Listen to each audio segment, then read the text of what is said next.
سلام دوستای عزیزم، امیدوارم که مثل همیشه حالتون خوب باشه.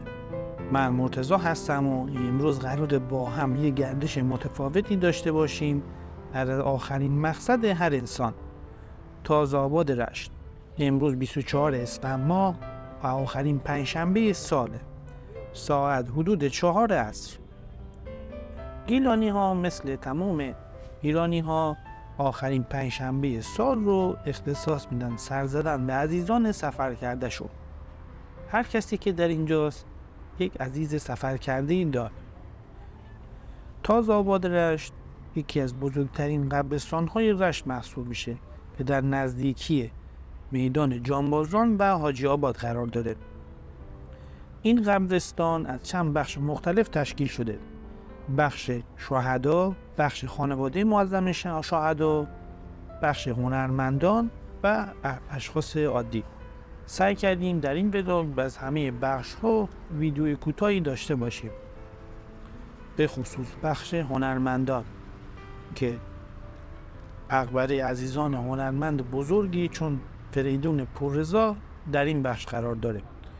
جو غمگین، دیدن چهره گریان، صدای اشک‌های مادران، همشون با آدم یادآور اینه که هیچ چیزی موندنی نیست و قدر همو بیشتر بدونیم. خواهشم برای شادی روی همه عزیزانی که در این مکان هستن دعا کنید. خواهشم با لایک ها و کامنتاتون ما رو در مسیر بهتر شدن حمایت کنید و برامون بنویسید که دوست دارید از کجای گیلان زیبا براتون ولاگ تهیه کنیم. در ضمن در روزهای یکشنبه و پنجشنبه هر هفته در این کانال ولاگ جدید قرار داده میشه. امیدوارم که از این گردش لذت ببرید.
تر خوشبخت بکنه گلی لوی تیر جان تازه رخت بکنه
تا چهارده دیدی؟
یک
از دوستام شکل شایان بود تو شکل اومد